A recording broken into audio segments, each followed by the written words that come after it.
Who did not like dinosaurs as a kid? We were all taught about dinosaurs in school. We were taught their names. We were taught what they looked like and what life in the prehistoric world was like for these ancient animals and reptiles especially.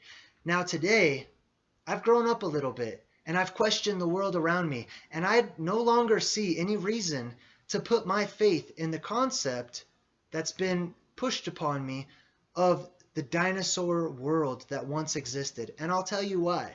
Now, when I was a kid, I loved dinosaurs. I loved everything about them. I knew all their names. I was enamored with them. And in my mind, I imagined the dinosaurs stepping over the mountains, and they were just titanic in size. Something in my subconscious was resonating with how large they were in my imagination. But I went to a dinosaur museum, and then I saw how big they were portrayed in their skeletons, and I was really disappointed. I thought they were so much bigger. I imagined a Godzilla-sized being walking around on this plane of existence. And so I was disappointed whenever I first saw dinosaur bones in a museum. Now, today, I don't know if you know this, but there are no real dinosaur bones in museums. Most of the skeletons that they have on display, if not all of them, are just artwork. They're just paper mache, if you will. They're not really paper mache, but they're fabrications. They're not authentic bones. They're made by people, and they're put on display. Now, they'll tell you that they are casts of the authentic dinosaur bones, which are too old and too precious to display in a museum, which is guarded and protected by people. But that's what they tell you. Personally, I feel like museums such as the Smithsonian have a lot to hide. Anyways, moving forward, we are taught and conditioned to venerate the dinosaur kingdom. And that's how it's always presented to us. The kingdom of the dinosaurs. And I'll get into that in just a minute. Why do we refer to it as a kingdom?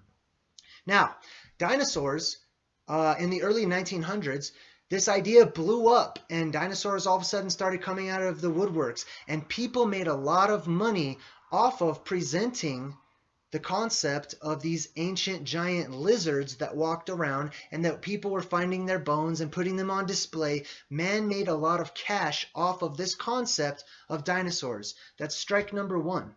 Now, what do dinosaurs look like? The looks of dinosaurs, as we've been taught, have changed over the years.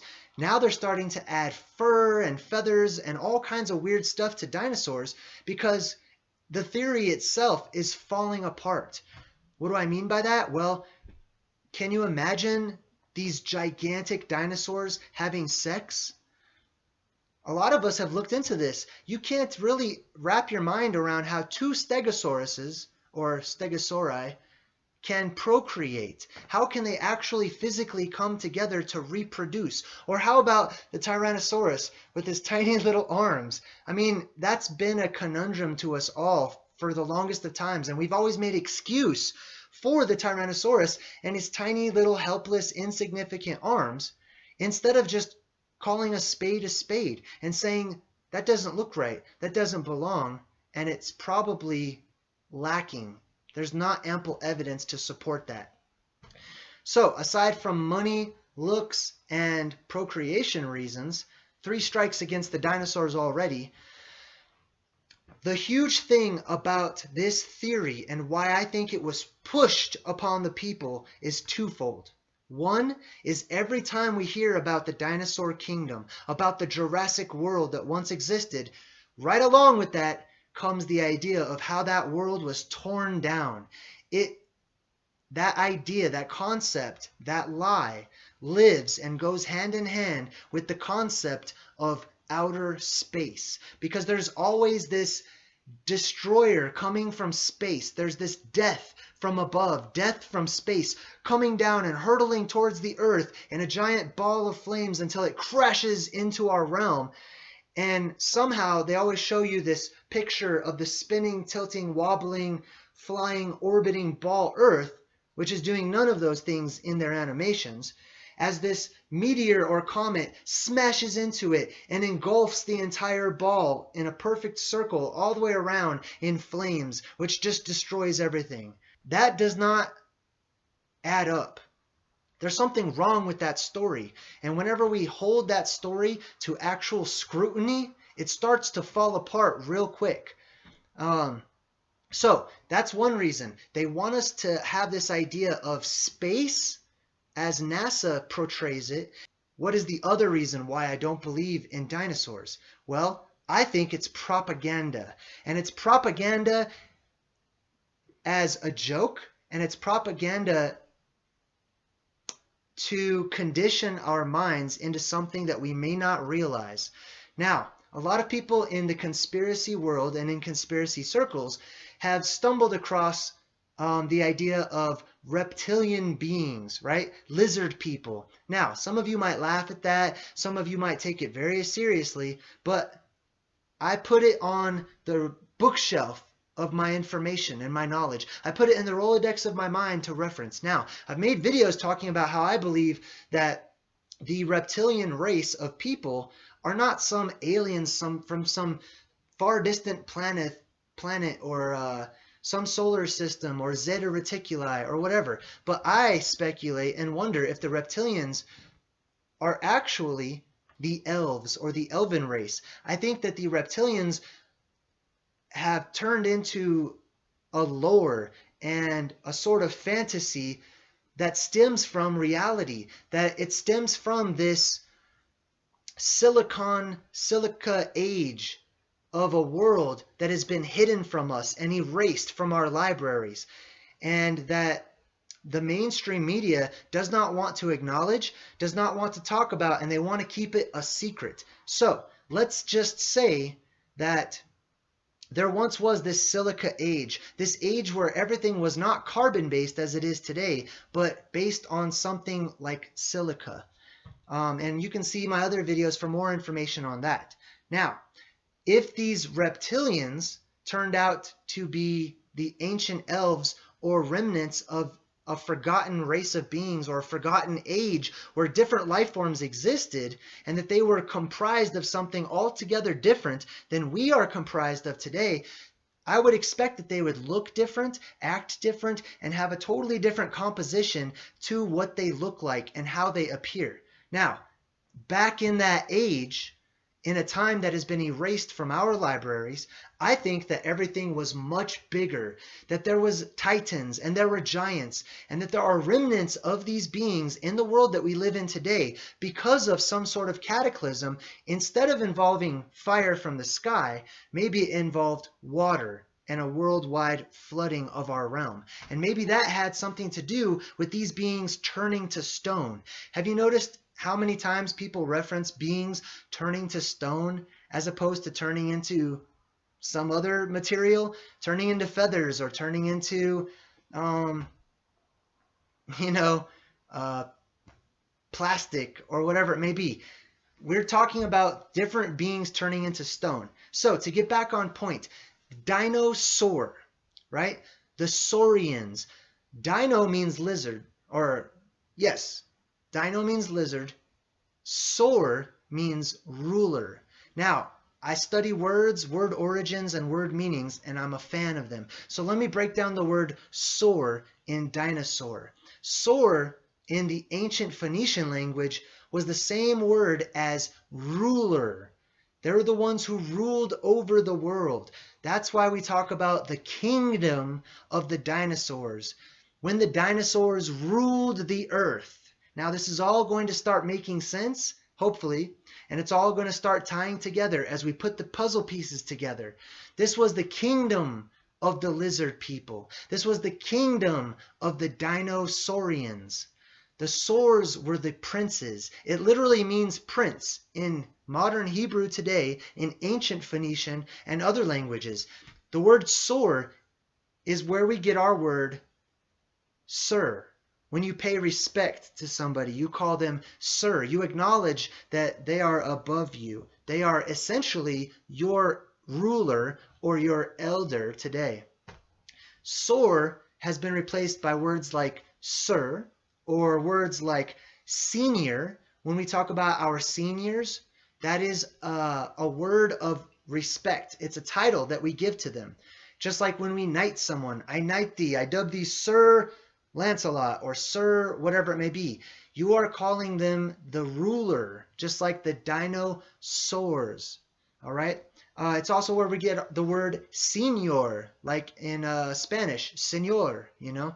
It's also where we get the word Tsar or Caesar, like the Caesars or the Caesars, right, of ancient Rome. Or the letter S was manipulated throughout time due to dialect and language into the letter C. So Sor turned into Caesar, and then Khazar, and then Kaiser, as in Kaiser Permanente. I don't know if you're familiar with that hospital, but it's all over the place here in the United States. Kaiser means rulership, rulers. Permanente means permanently, forever. So they're rulers forever. So that's why I think that we talk about the kingdom of the dinosaurs.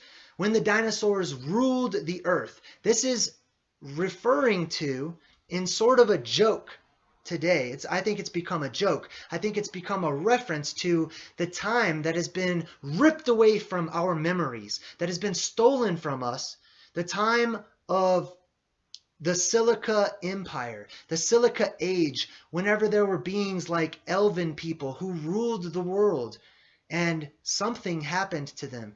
There's so much support and so much evidence that points towards those things having existed, and very minimal and little, if any, evidence that support the idea of dinosaurs existing. So, because dinosaurs have been pushed upon us as this sort of fairy tale, this sort of story for children, it's been ingrained in our thoughts. So whenever we talk about dinosaurs, we actually find evidence to support it instead of looking at the much bigger picture of what are known as mud fossils. Mud fossils are the actual fossilized structures that are found throughout this realm of things that have basically turned to stone for one reason or another from the ancient forgotten world. They're all around us. Mud fossils are everywhere to be found. 3 good channels to check out: Age of Disclosure, Wise Up, and Mud Fossils, or Mud Fossil University. And they talk about extensively how there was this Silica Age where everything may not have been carbon-based, but there were titans, there were giants, there were giant, humongous trees that grew out of the ground and giant animals that existed. And something happened to that world. Something happened where that world was destroyed. That world, those trees fell, those beings fell to the ground and became fossilized. They literally turned to stone. Now, there's a lot of other stuff that goes along with this, and if you watch my Ancient Oblivion series, then you'll learn a lot more about some of the clues that I present as to this forgotten ancient world. But the word soar, I'm just going to go back to that real quick, is also where we get the word sovereign, because the U is interchangeable with the letter V. They're the exact same letter whenever you go back further in time in the alphabet in every language. So saur was saver, and saveron is one who rules. That's where we get the word sovereign, sovereign, to rule over somebody. So anyways, it is my theory and my speculation that dinosaurs are a cover-up, not just some fanciful idea, not just something to make money for a short period of time, because let's be honest, dinosaurs don't make that much money anymore. I mean, you can only make so many Jurassic Park movies, right? It's a cover-up.